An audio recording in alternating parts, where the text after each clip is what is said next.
Okay. Buenas tardes a todas y todos. Good afternoon. Good evening to everyone. My name is Esvin Sitting. I work for SEDEPCA's Intercultural Encounters program in Guatemala City. And on behalf of SEDEPCA, welcome to today's virtual journey to Guatemala. Your presence here, it's a big encouragement to us.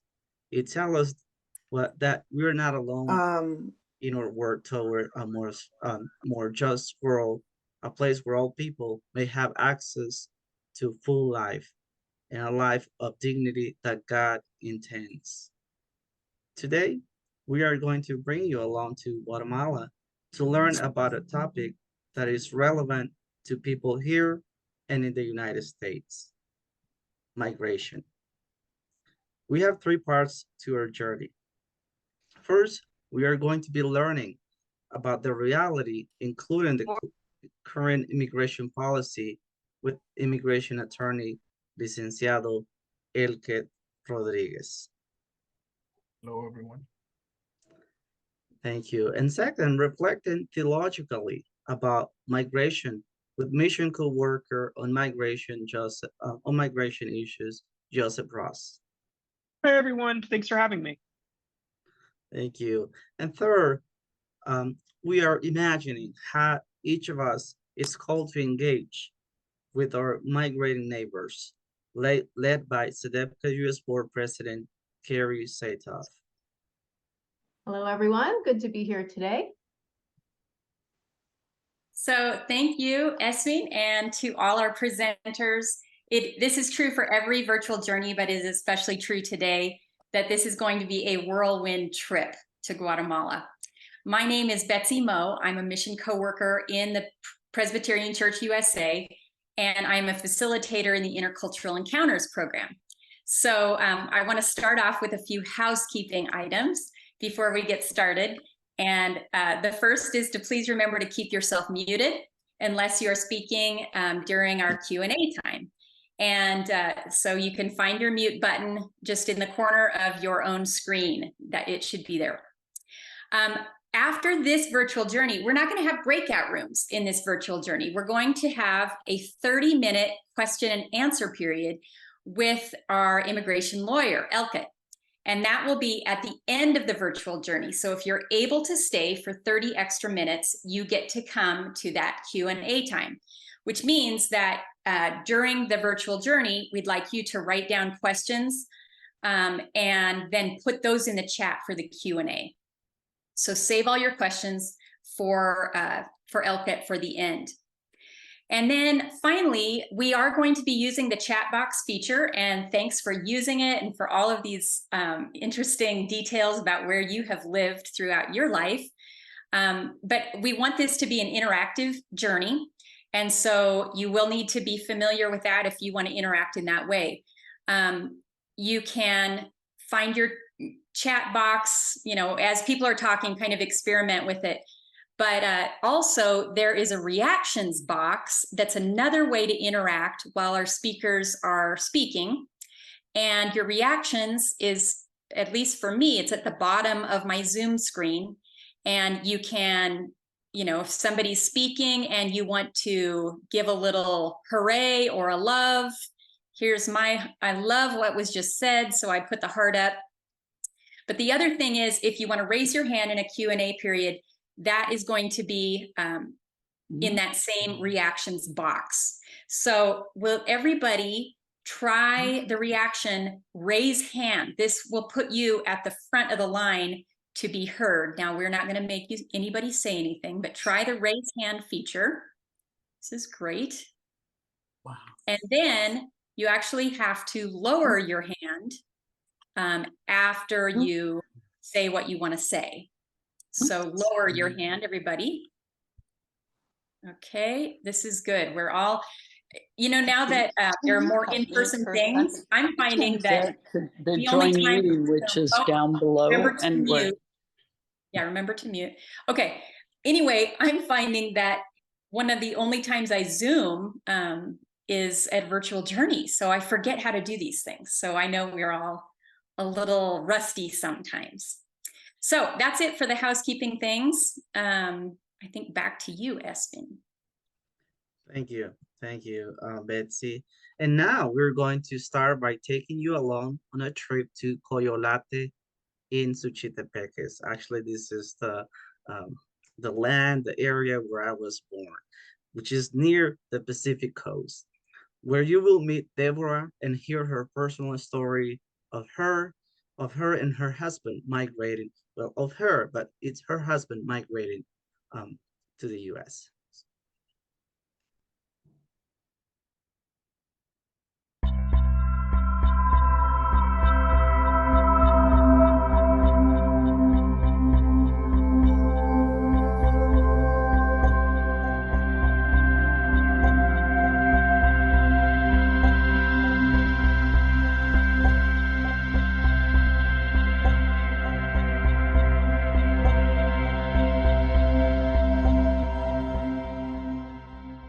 Muy buenos días, hermanos. Mi nombre es Débora Hernández. Vivo en la comunidad Coyolate. Soy miembro de la iglesia presbiteriana Monte Oreb, de aquí del mismo lugar. Tengo 3 hijos.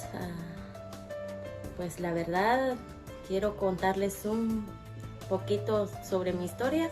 La verdad, mi esposo decidió viajar a Estados Unidos ilegalmente por el bienestar de mis hijos, tanto como William, mi segundo hijo, que él está enfermo, tiene una enfermedad de por vida.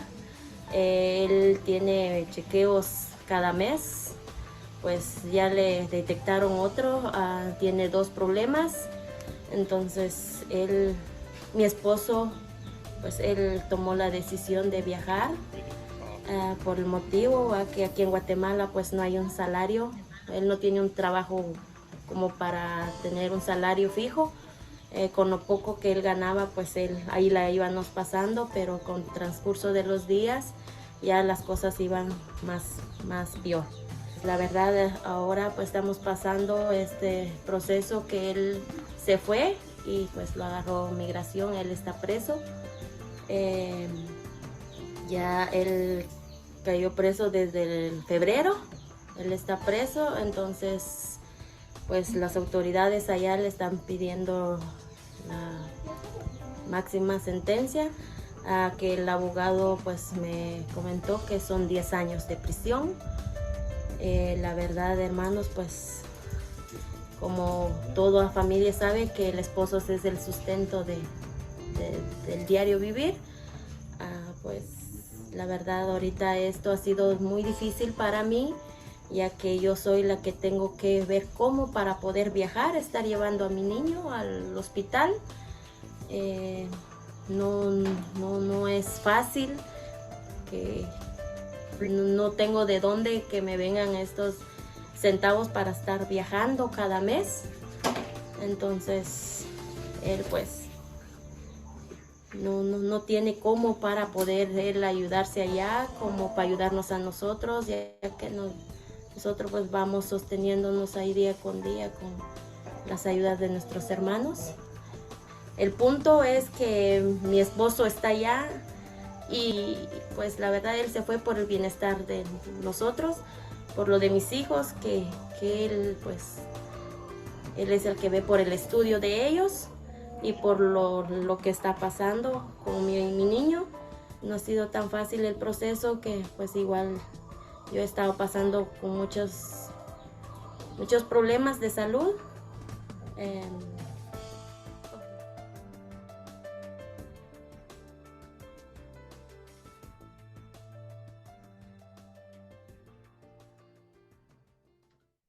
This is the Guatemalan reality. Deborah and Oscar's story is one among countless stories of migration for the sake of survival. I want to clarify that Oscar is facing such a long sentence because he had been deported on previous attempt. So that tells you how desperate Oscar was feeling for his family. He went another time even though he knew the risk. Since the internal armed conflict, when Guatemalan people, mainly indigenous, started migrating in large numbers, Guatemalans have continued migrating north in search of safe from violence reunification with their family members, and a living wage. A common perception is that Guatemalans go to the United States to achieve the American dream. But the reality is that most migrating people only hope to make enough money to send back to Guatemala to feed and house their family members. As of 2019, there were an estimated of 3 million Guatemalans living in the United States. We can imagine those numbers have increased because of the COVID-19. While we do not know how many people are leaving Guatemala every day, we do know that between January and August of this year, about 30,000 Guatemalans were deported by air from the United States and Mexico. So as you may already know too, we had our presidential elections here in Guatemala on Sunday. It was very exciting because our new president, Bernardo Arevalo, has plans to root out corruption and improve conditions so that people may not need to migrate. As Guatemalans, we are hopeful, but still, change will be gradual. It is important that we all continue to learn, discern, and do what we can today. Our first guest today, Licenciado Elke Rodriguez, lives in Harlan, Texas. He is an immigration lawyer who serves as a missionary on the US-Mexico border, advocating for migrants and asylum seekers. He's also the immigration advocacy leader for the Cooperative Baptist Fellowship, encouraging churches to engage with migrants, asylum seekers, and the vulnerable in their communities. Licenciado Rodriguez advocates in Washington, D.C. and in Mexico for the implementation of a sensible and prudent immigration policies that strike the balance between the safe of the border communities and the humanitarian compassion migrants deserve. Please join me in welcoming Elke Rodriguez to accompany us in this journey today. Thank you, Esben. Thank you, everyone. Thank you, Sedepka, for this opportunity. I want to say that I'm grateful for this invitation. And please know from the bottom of my heart that it is an honor for me to be with each of you today. Thank you again. I need to do a disclaimer. I always do it whenever I do a conference. Before I begin, I need to clarify that nothing I share today constitutes legal advice per se. Legal consultations are not held in public spaces, nor are specific immigration cases discussed in public forums. Obviously, there is a confidentiality privilege, an attorney-client privilege there as well. So each case is unique, and adequate legal advice depends on many elements that cannot be effectively addressed through a general conference. If you have questions on a specific case, please consult an immigration attorney. In my experience hosting several conferences, those who live in hosting countries like Canada and the United States are interested in understanding systemic issues about immigration. And those who live in sending or transit countries are interested in the current immigration policies. Since this is a mixed audience, I will try my best to strike a balance between systemic information and current immigration policies. Obviously, each of them could be a webinar in and by themselves, right? So to begin, I want to address common misconceptions about how our immigration systems work in our region. I decided that I am going to ask some questions to see how much you know about immigration. They are true and false questions, okay? And please add your answer to the chat box, okay? So let's begin. The first one is true or false. The concept of refugee, and this is a legal one, just do your best. The concept of refugee is the same throughout the Western Hemisphere. the concept of refugee is the same throughout the Western Hemisphere. So I'm seeing a lot of falses, and actually, now we saw some truths, but good. The false take it. Uh, there is a gap between who the US considers and Canada considers a refugee and who the majority of Latin American countries considers a refugee. You see, all the countries in the Western Hemisphere and the world actually use the same basic definition of refugee that is contained in the Refugee Convention, right? Uh, which is directed at protecting those who are persecuted on account of race, that has to be one ground, religion, nationality, membership in a particular social group, and political opinion. So those are the 5 grounds you can through which you can become a refugee or win an asylum case, right?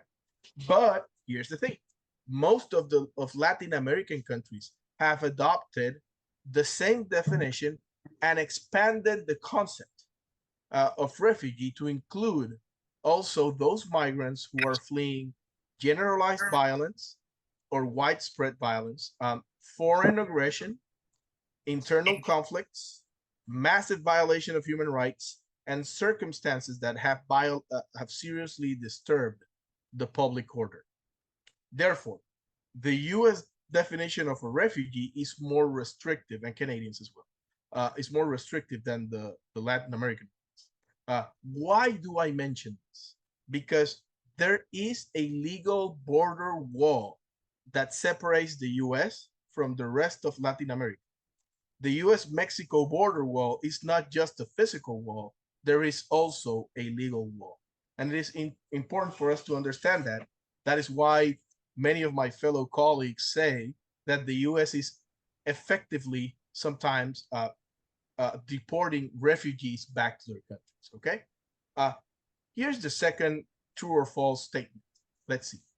Migrants leave their countries fleeing persecution, corruption, governmental collapse, economic depression, the control of criminal organizations, and global warming. Let's see. Correct. True.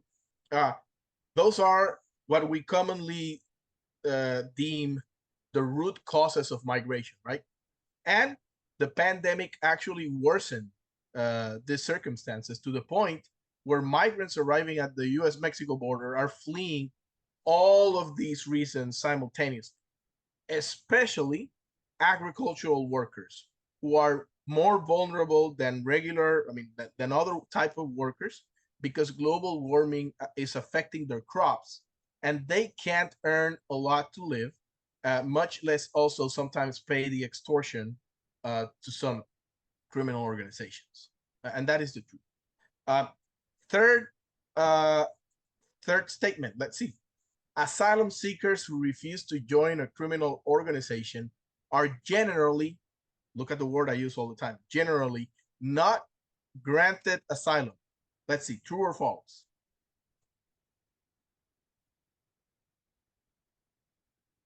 Okay, so sadly true. Sadly true. Generally, asylum seekers that claim asylum solely based on refusing to join a gang do not win their asylum claims. So that is true. Fourth statement, true or false? No economic, let me see. It's the fourth, yeah, okay.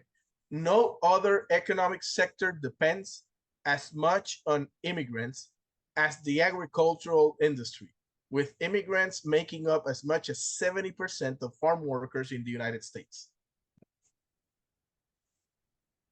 So this is a trick question, and I made it so that everybody failed.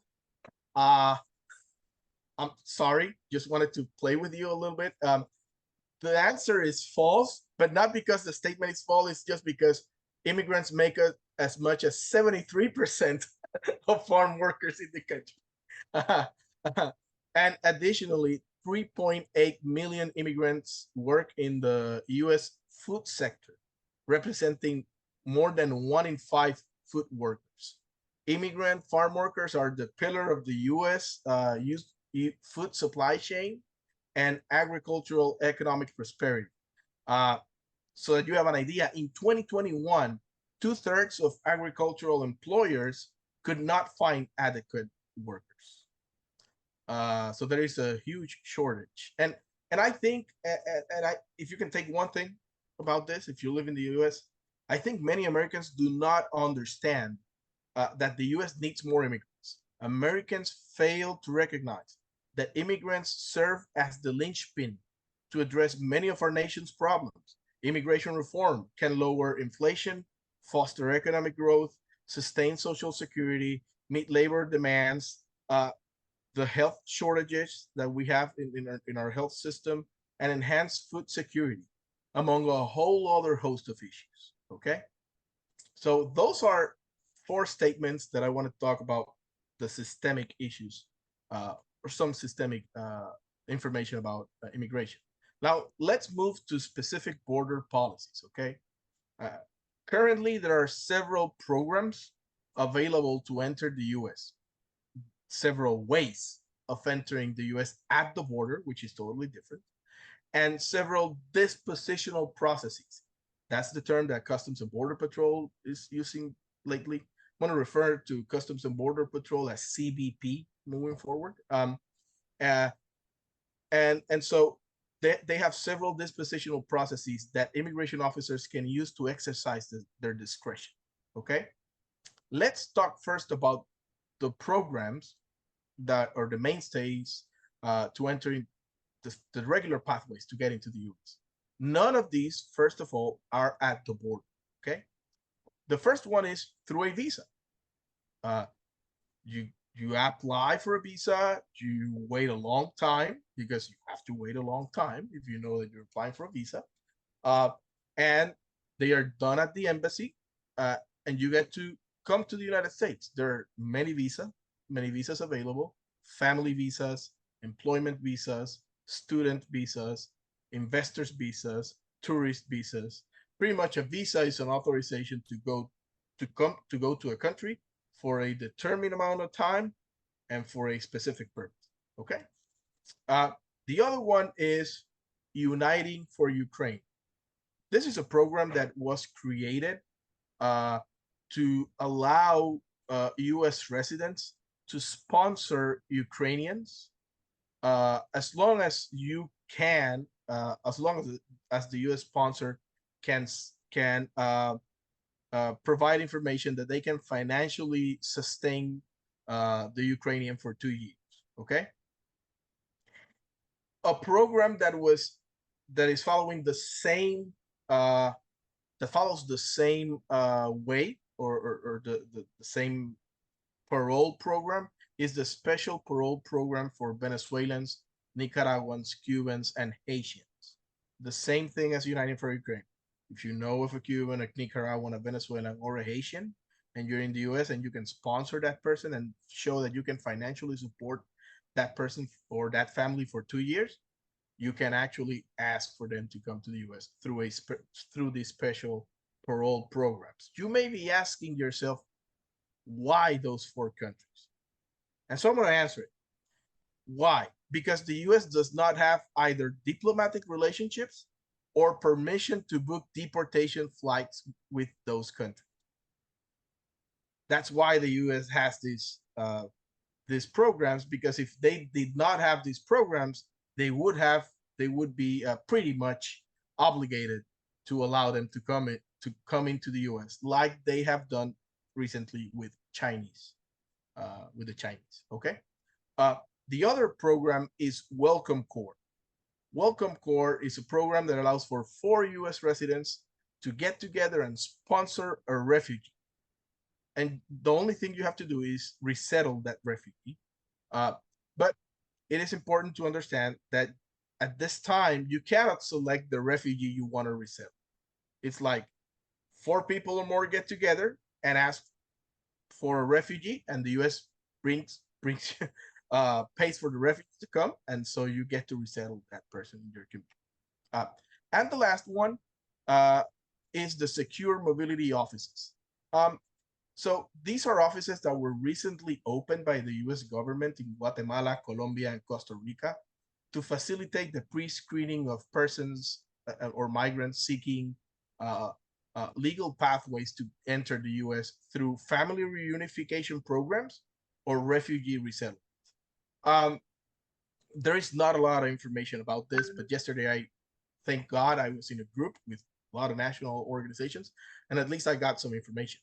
Uh, there has been approximately 20,000 migrants have been registered in the program already. Uh, I know that the secure mobility offices, there are 4 in Guatemala. I do not know where yet. I know that they're trying to open one in Guatemala in the capital. Uh, 3,000 migrants have been registered in the Guatemala office, and currently they're only accepting applications from Guatemalans. Okay. In Costa Rica, they have registered 4,500, and they're offering pathways to Canada and Spain also. Mind you, these are not labor-related pathways, just humanitarian-related pathways. Okay, and generally, through these programs, migrants are allowed to relocate into the United States without having any issues with U.S. immigration officials at ports of entry, at any port of entry. Okay. Now, let's talk about ways, and I use the word ways to enter at the U.S.-Mexico border. The first one is through the CBP One app. If you've been reading about in the news lately, you may know that there is an app that Customs and Border Protection rolled out. Migrants can set up appointments to be screened for asylum. There are 1,450 daily appointments spread across the whole border in certain port of entries, but across the border. The other way you can, a migrant can show up or can come to the border are those who show up at the port of entry standing in Mexican territory. These are what we call the walk-ins. Why are they walk-ins? Because they go to the, let's give you an example. They go to the bridge and they stay on the Mexican side and ask for asylum. They have not crossed over into the US, okay? So it's totally different. They're asking from the Mexican side. And the third one is what I call, or legally it's called entering without inspection, but these are all the numbers, the names that it has. Entering without inspection, entering undocumented, entering illegally, irregularly, without a visa, between ports of entry, all of those, okay? This is when a migrant decides to cross a border without authorization, okay? It is important to understand the difference between walk-ins and crossing illegally, and I'll tell you why. Because people have the misconception that the US-Mexico border is the wall. The wall divides the US and Mexico, but it's not. In Texas, the border is the middle of the Rio Grande River. Okay. So once you get across and you say I crossed the river, you have already crossed the U.S. undocumented, right? And all across the U.S., the border wall is built inside U.S. territory. Therefore, again, when a migrant says, "Oh, I just crossed over the wall," you are in U.S. territory already. And with these ways that and the other one is parole, which is the authority that immigration officials have to allow you to come in. Depending on the way the migrant enter at the border, immigration officials will process them depending on that. And we'll talk about that later. Now, let's talk quick about, let me see how much time I have. Let's talk about processing dispositions, okay? Currently, U.S. immigration officials have several processing dispositions, or let's put it this way, tracks, right, available to process migrants. The first one is the formal process, okay? The formal process, which under this process, migrants are screened and then released into the country and allowed to continue their immigration cases, in immigration court, okay, in front of an immigration judge. That is the formal procedure, okay. We call it the 240 240 procedure. Okay. Okay, that's the simple. But now there is another process. It's called expedited removal. Expedited removal is a process where migrants are quickly deported, are quickly screened, and quickly deported. And if they are deported, they cannot re-enter the US for a minimum of 5 years from the date of deportation. So to re-enter before the 5-year penalty, the migrant must request permission to enter back into the US. That's an I-212, a readmission application. And if the migrant enters undocumented again, listen to this, regardless of whether he or she entered before or after the 5-year penalty, he or she may be criminally prosecuted for the crime of illegal entry. And then a permanent bar will apply for that migrant, for which there is no mechanism in law, not even marrying a US citizen, not even having a US citizen, that would permit that migrant to come to the US, to be recognized or to have a legal status, which is important for people to understand. The second time may not be that easy, right? And may create more problems and consequences. Before migrants are deported under expedited removal, they undergo a credible fear interview with asylum officers. If they pass the interview, they are placed in formal proceedings, but it doesn't mean that you won the case. Now you're going to formal proceedings. Yeah, what a waste of time, but that's another conversation. If they lose, they are deported right away, okay? Currently, the US is implementing 2 expedited removal tracks.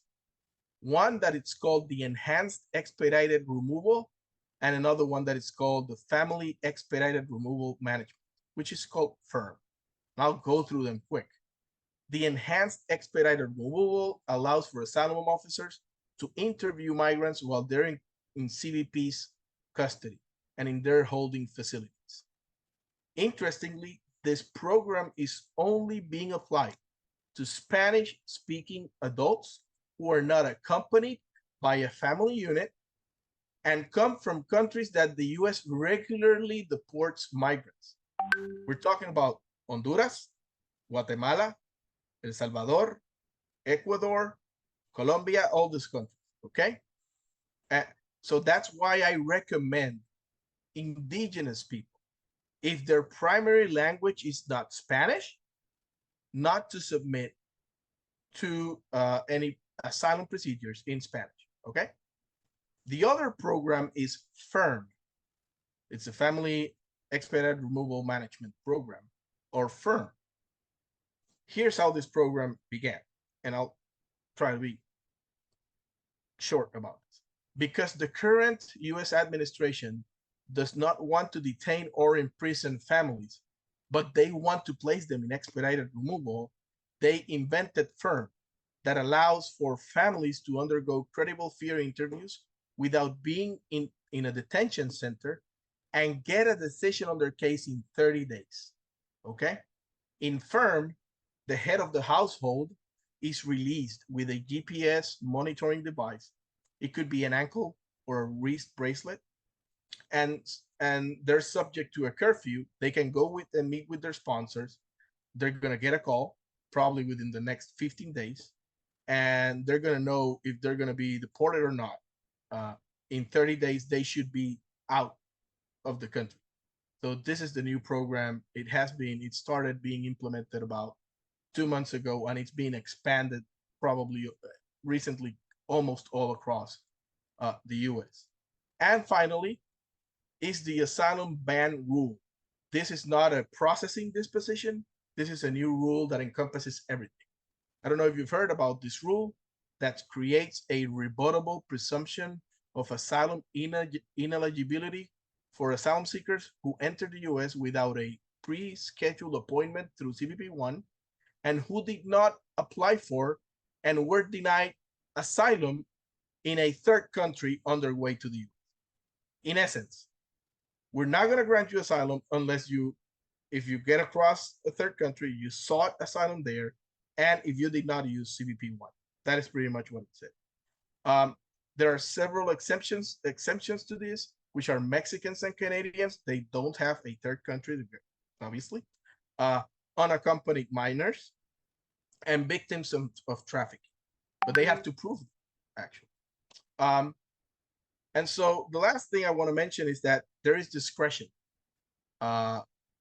Immigration officers have discretion, which means that I cannot tell you which of these process they're going to go through. Okay, I can only tell you the following: that if you use CBP1, it's the recommended method of entry, and asylum seekers there are generally released and subject to the formal process. That if you go through and do a walk-in at a port of entry, you may be placed in expedited removal or the formal process, but the likelihood of being placed in expedited removal and being sent to detention are lower than those who enter without inspection.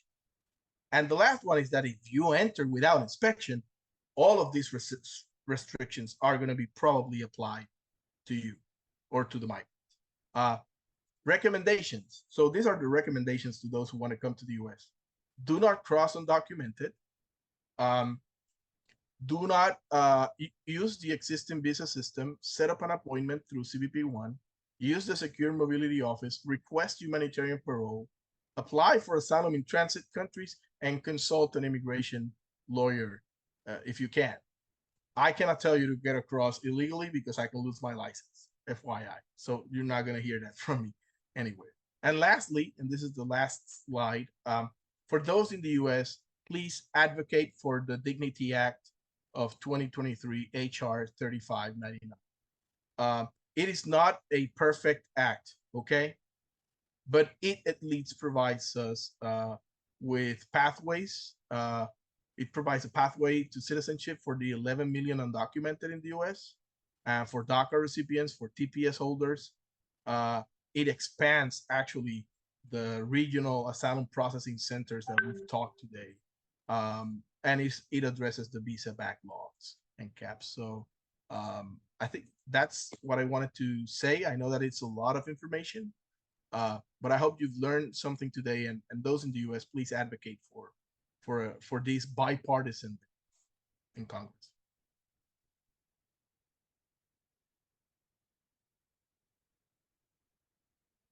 And there's my email if you want to contact me, and we're gonna have time for questions later. Thank you.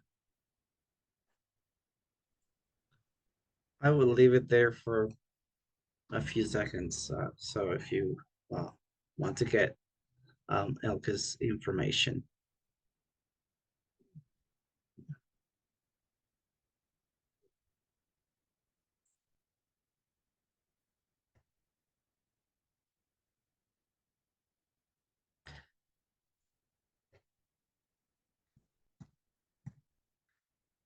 Thank you, Elka. Thank you for sharing this very important information. So I want to remind you that Elkit will be with us for 30 minutes following the virtual journey for Q&A time. Q&A time. So now, I don't know if we were able to get Joseph back, Betsy. I'm back. Okay, thank you.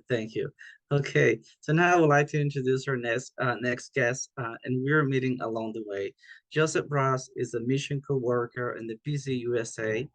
Joseph lives in El Salvador and serves as a coordinator for migration issues, advocacy, and mission in the Northern Triangle of Central America.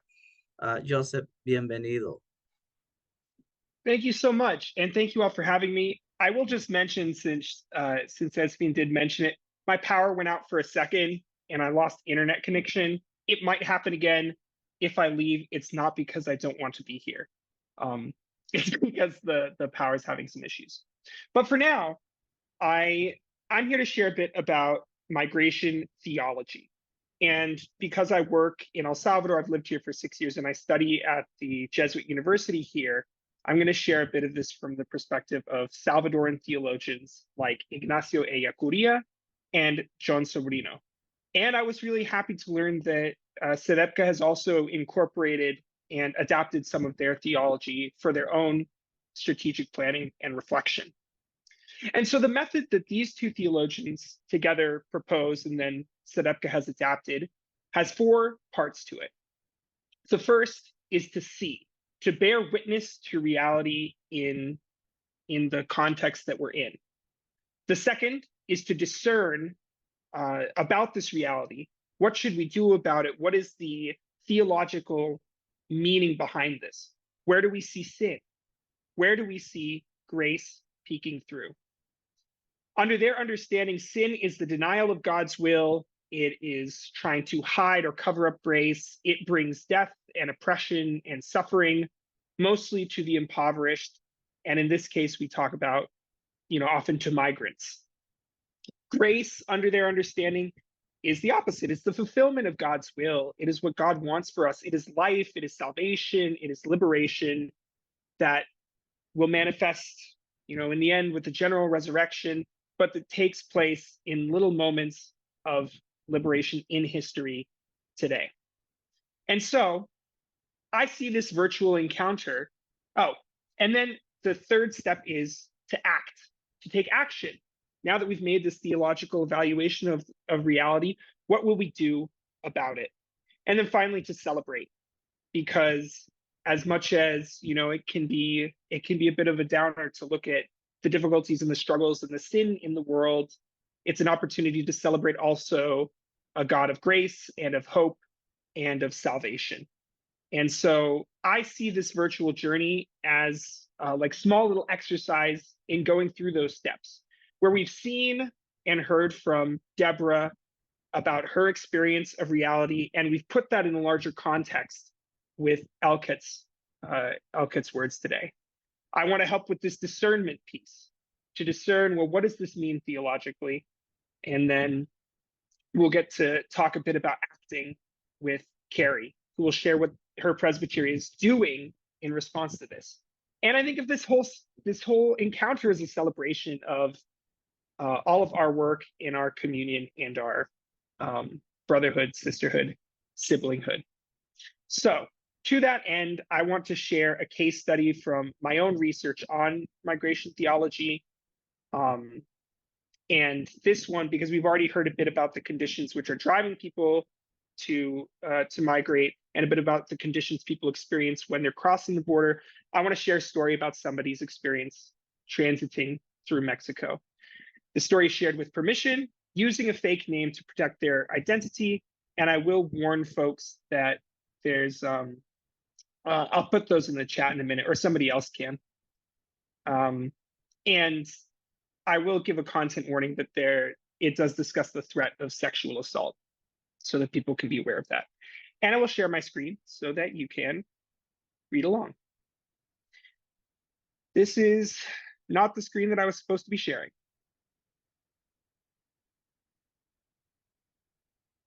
All right, why is it showing this one? Oh, it is showing the correct one. Great. I apologize. I should be an expert at Zoom by now. Due to poverty and widespread gang violence in his home country, Abraham left for the United States irregularly. In one of the clandestine warehouses in Mexico, the owner of the warehouse threatened to rape him. And Abraham, when this happened, he remembered a passage from the Bible that his mother used to recite. Psalm 23, though I walk through the valley of the shadow of death, I will fear no evil, for you are with me. And he defiantly told the owner of this warehouse, no, you won't. A few minutes later, a friend with whom he had been migrating walked by the room, just looked in to see what was happening. And Abraham took this opportunity to join his friend and leave. Once safe, he began crying in his friend's embrace. And in his own words, he says, there I released everything that had accumulated in this journey. Because on those journeys, you make real friends. They say that in prison, you come to know true friends. I remember that my friend embraced me, and it didn't feel like just a hug. I felt that he was taking care of me, truly. And he didn't leave my side while I was lying there, crying like a child. So take a deep breath as we process this story.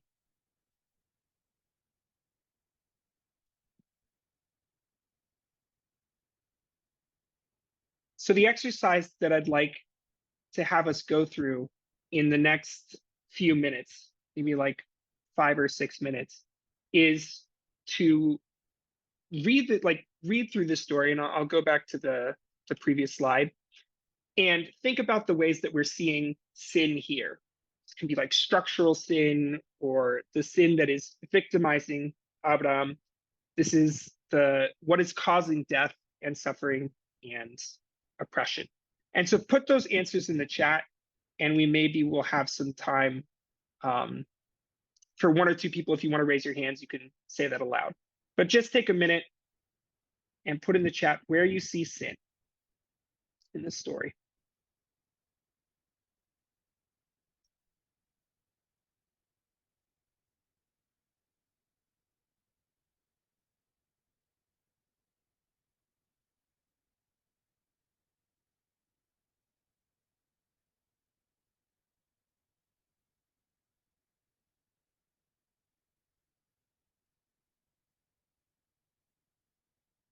I'll share some of these aloud just for those who aren't watching the chat so closely. We're getting poverty, gang violence, sexual violence. Entering the United States irregularly puts you in a state of vulnerability. It makes you more vulnerable. So absolutely, I could see the systems that are marginalizing migrants, violating human rights. The position of power and the abuse of that power that the owner has over the warehouse, about a clandestine warehouse.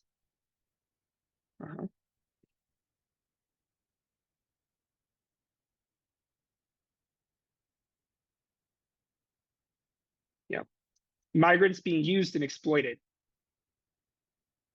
Yeah, and so we are seeing how all of this kind of sin, whether that's an individual or the structures, or it's like an individual that's threatening sexual assault and abusing their power, or the structures that are producing poverty and kind of generalized gang violence, those are sinful, and we can call that out from a theological perspective. I'm going to ask folks now to think about where we see grace, where we see the fulfillment of God's will, where we see the opportunities for small moments of liberation and salvation in this story. And understandably, that's difficult. This is not a particularly pleasant story to read.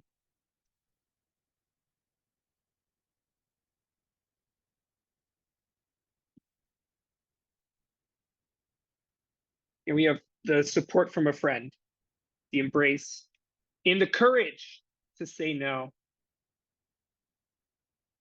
Scripture. I like what Matt's put, that remembering his mother who shared this verse with him.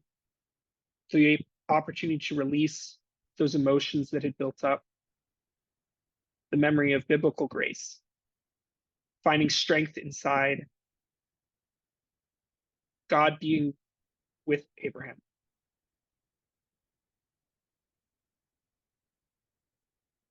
And weeping.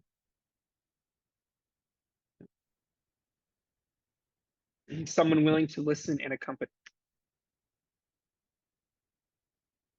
People can keep responding if you like, but I'll just wrap up with a couple of thoughts in the next couple of minutes to hopefully synthesize some of these reflections and maybe provide a bit more context. So this research project that I'm still working on is trying to understand where God is present in this migrant journey, right? From the perspective of migrants themselves. And so in these interviews, I asked people, hey, where was God present in this journey? And in almost universally, people are saying in some of the most difficult places and moments of this journey. And so Abraham said to me, well, when I was in this clandestine warehouse, and this is what happened to me, and I remembered the psalm, and I somehow knew that nothing was going to happen to me. And my friend held me. And he says, like, I felt like he was caring for me. It wasn't just a hug. And so he's also identifying, that's why I wanted to share this. He's identifying this as a moment in which he experienced the grace of God and the presence of God. And so I appreciate people's capacity to recognize and bear witness to that. As far as the sin that's present in like these structures, I mean, there's abundant sin in this story. It's not particularly happy or pleasant to read, even if there's hope, even if there's grace present. And I do want to tie this back to something that Elket had mentioned, right? And so Elket, of course, you're approaching this from the position of a lawyer, and you're telling us, well, this is what the law is, and this is how we can work to, and this is what immigrants can do or can look for these statuses and the programs that they can work through. But one thing that you mentioned is that the definition of refugee throughout the Western Hemisphere is different in a lot of countries in Latin America that understand widespread generalized violence to be a condition which makes somebody a refugee. And so as we reflect on the structures that are sinful, and I think Leslie's jumping a bit ahead of me in the chat, that is what the theological reflection piece, the step of discernment is reflecting on whether our current immigration system is sinful or is putting people in these situations of vulnerability where, because he's fleeing widespread and generalized violence, he doesn't qualify for asylum. He wouldn't qualify for the asylum in the United States. So these are all things that we need to start reflecting on. And as we move to take action, we're trying to recognize, well, where does sin exist, and how can we be agents of grace to address that, to confront that, to erase it as best we can? And how can we find inspiration in the grace that is there, in the hope that's there, in the presence of God, even in the hardest and most difficult and darkest of moments, even as we walk through the valley of the shadow of death, or even as we accompany those who walk through the shadow of the valley, or the valley of the shadow of death. Where can we find these moments of grace? Where can we find that we need not fear evil because God is with us? So to sort of wrap that up, then I will turn it over to whoever it is who's introducing Carrie, and she will give us some more hope about ways that we as church folk, as churches, as presbyteries can start to respond to that, can take the next step and act. Thanks. Wow, thank you so much, Joseph. That was really a helpful exercise.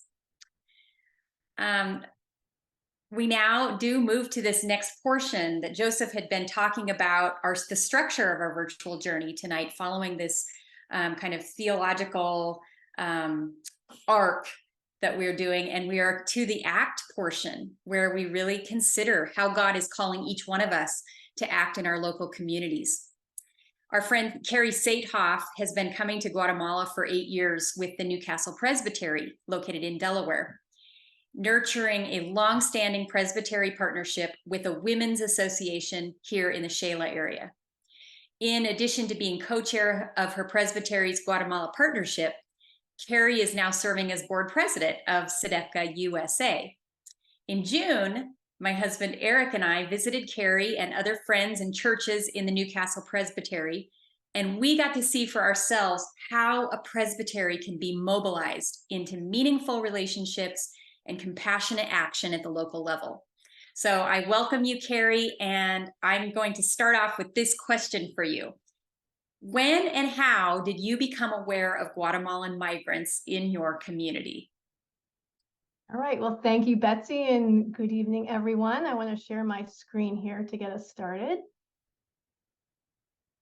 Okay, everybody can see that, I assume. So for background, Newcastle Presbytery serves 50 churches in Delaware and on the eastern shore of Maryland. And I grew up as a Delawarean, but once we had kids, we migrated over the border into Pennsylvania, along with tons of other families, for better school options for our children. And literally we live less than a mile from the Delaware state line, just to give you some perspective. So now I live near Kennett Square in southern Chester County, right outside of Philadelphia, which happens to be, and you guessed it, the mushroom capital of the world. We produce 80% of the mushrooms consumed east of the Mississippi. And because of this, there has been a long history of immigrants here, starting with the Italians.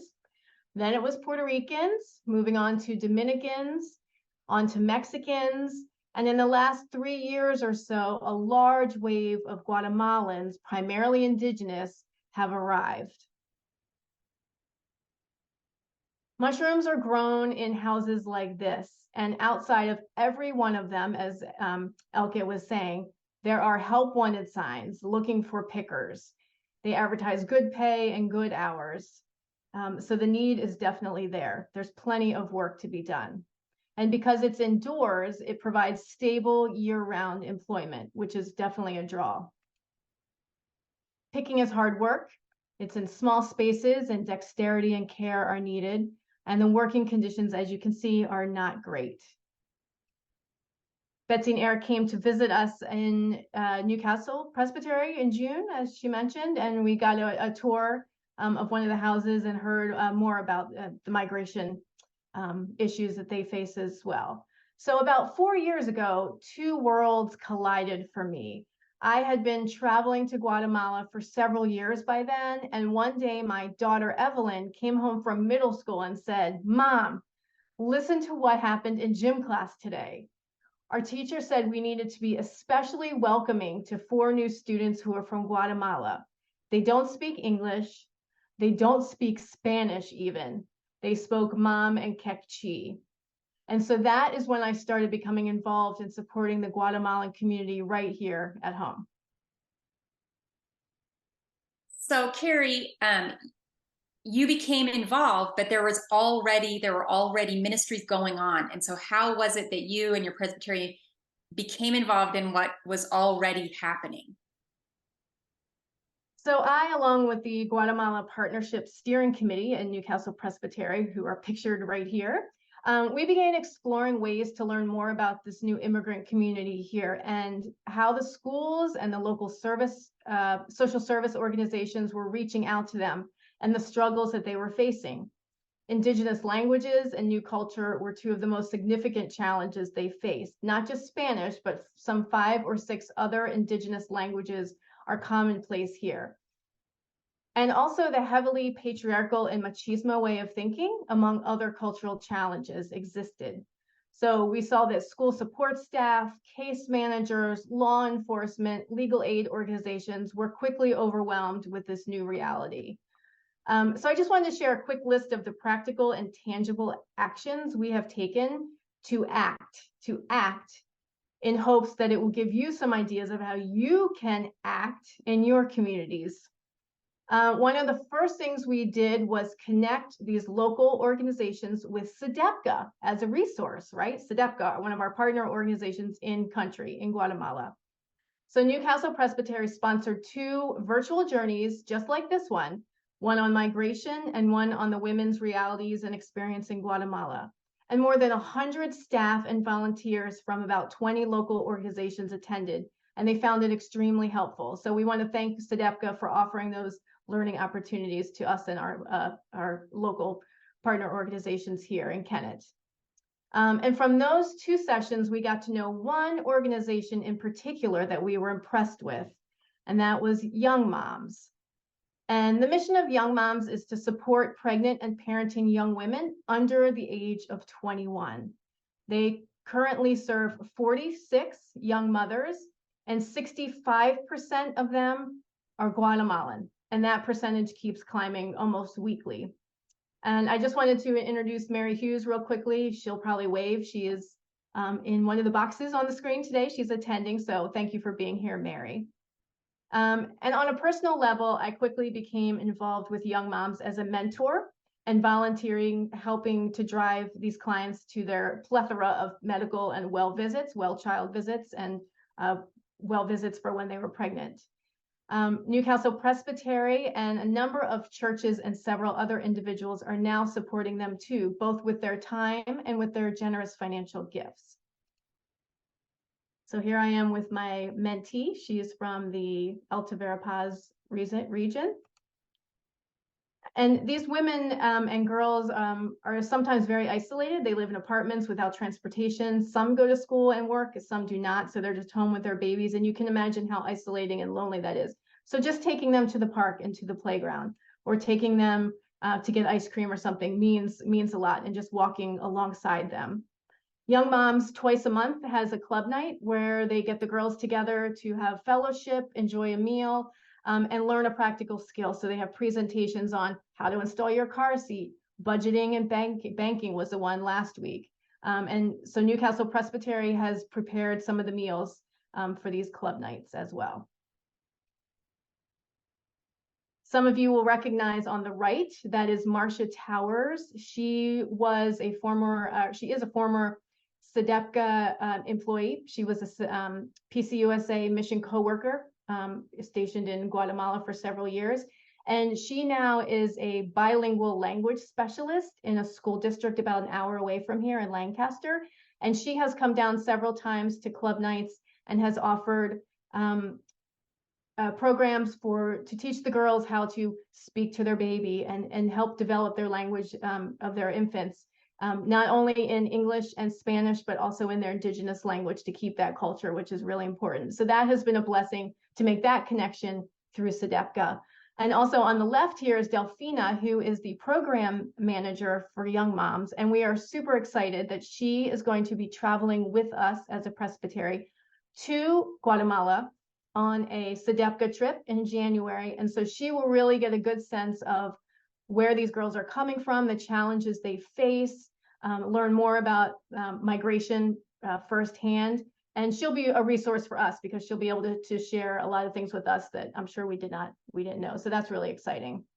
I know a lot of you did the chocolate tasting virtually on a virtual journey like this a couple years ago. And so we brought back Estelle Tracy to come to a club night and do a chocolate tasting with the girls.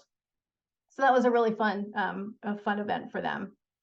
Each time we go to Guatemala, we bring back a suitcase full of sabanas, which are those sheets that the women wrap around their backs and carry their babies in. And on this trip, we also brought back scarves for the Young Moms staff, as you can see. And that was really, really meaningful for them. When a mom has her baby, her caseworker will go visit her either at home or in the hospital and take one of these sabanas to her as a gift. And it just brings tears to their eyes because they're here often mostly without their mothers, without aunts or sisters or any support system. So this little taste of home, really, really is meaningful. So these are just small but really big things that you can do. And so here's just a photo of another recent event we had, so you can see the volunteers with the Young Moms and their kids. I'm just, it really is amazing to see all the connections, and that one connection leads to another. So maybe just to close, if you want to share some of the joys and the challenges that you haven't spoken of yet, because this is just amazing to see, Carrie. Thanks. Yeah, we're pretty busy, and it does take work, and it does take somebody to keep the ball moving. But we have a great committee, and we have more and more people becoming involved. So I'll start with the joys, because we do have actually some very recent joys to share.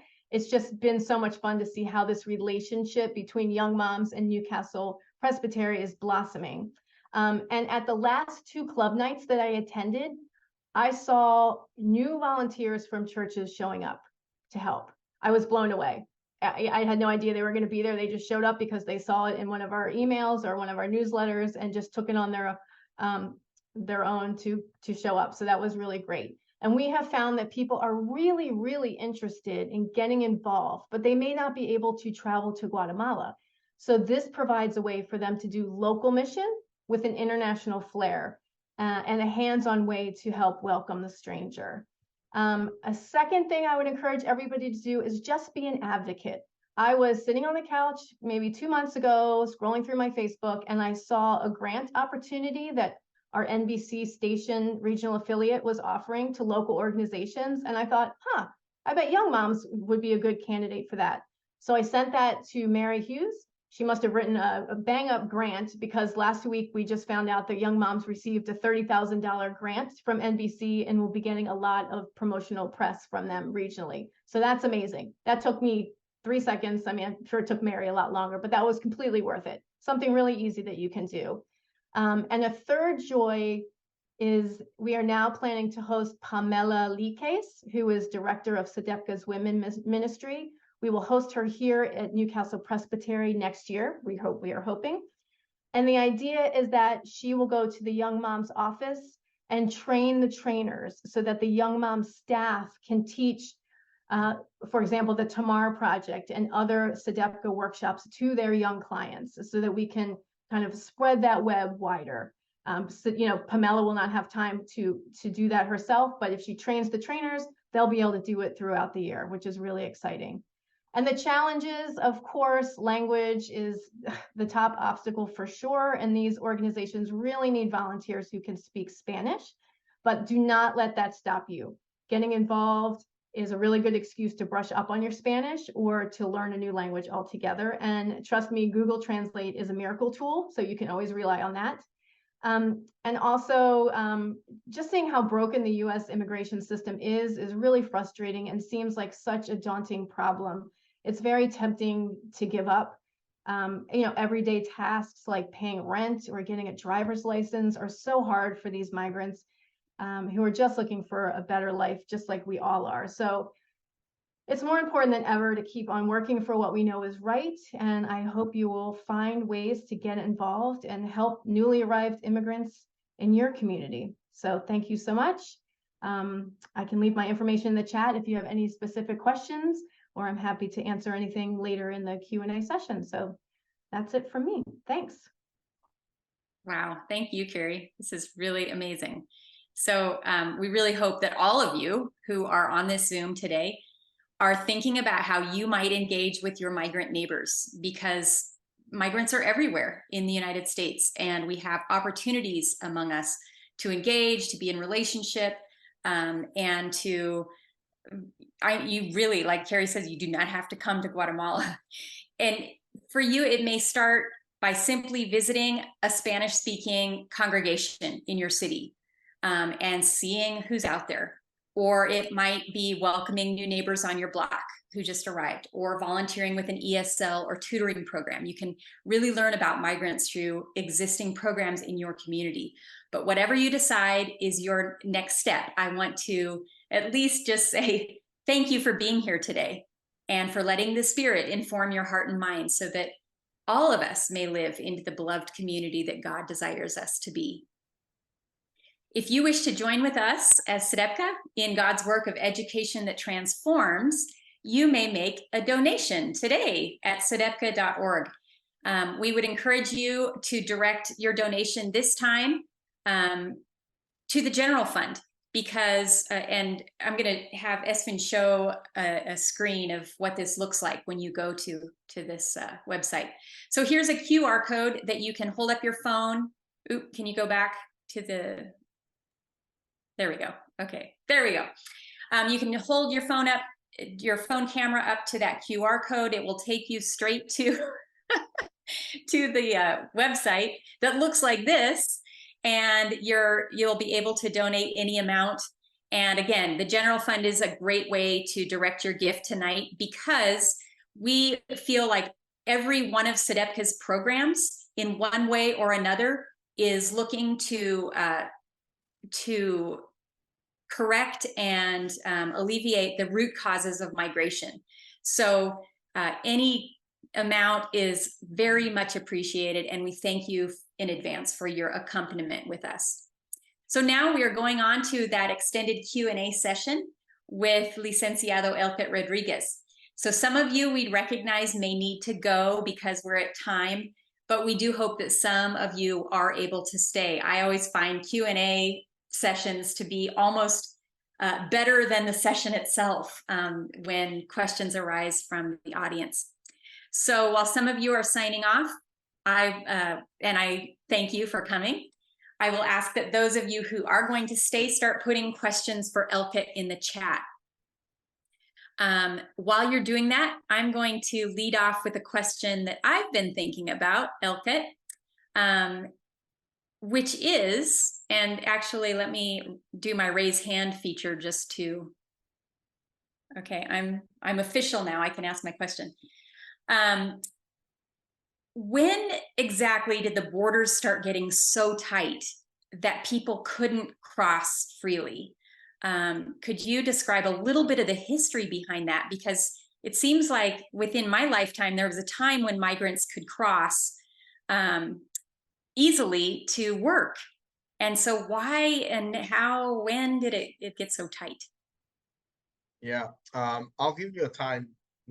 It was during the Bill Clinton administration, 1996 to 2001. There was definitely a shift, and then that shift has continued for 20 years after, right? Pretty much it's been 30 years of this process. How many of you have heard, or you even Betsy have heard of the IIRIRA, which is the Illegal Immigration Reform and Immigration Responsibility Act? Nobody has heard of that law, but it's been one of the most. Oh, you've heard of it, Joseph? That's good. But in reality, it is one of the most consequential laws in the U.S., and a lot of people may not know what it did. It was passed in 1996, but it became into effect in April 1st of 1997. Pretty much what the law did was it created, among a whole array of things that it changed in immigration. One of the of its features was that it created different bars to re-enter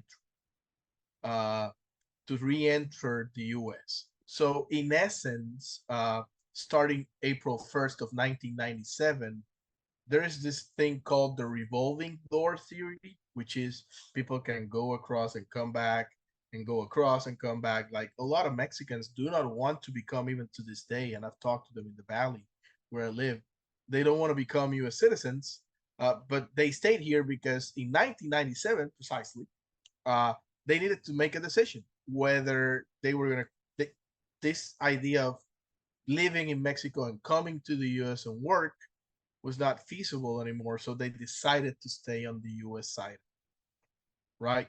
So that law, when it was passed, actually closed, in a sense, the revolving door, right?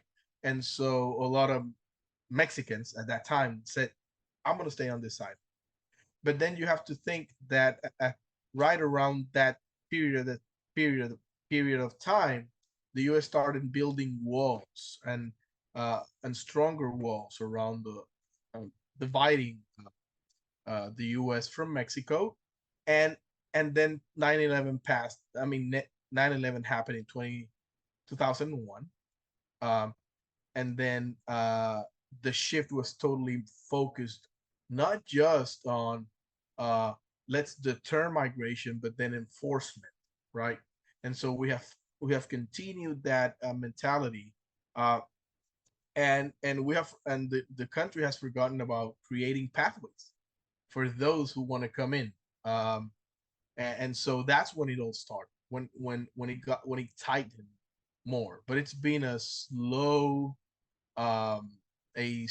process that has been going on for almost 30 years now.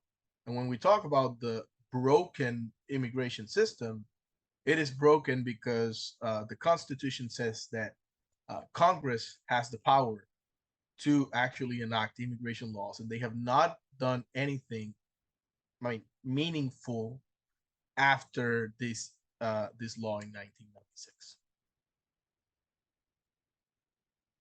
So we're at 9 o'clock Eastern. I have those people in mind. Since I'm like a to bed at 8:30 kind of gal, I want to honor the people on the East Coast for whom it's late. But thank you so much, Elkit, for taking the extra time with us.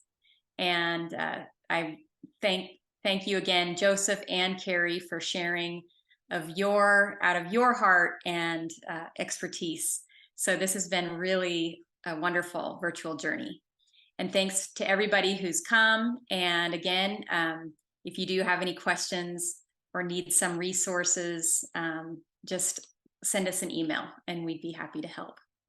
So thank you, everyone, and blessings to you. And yeah, may God guide our steps as we are church together.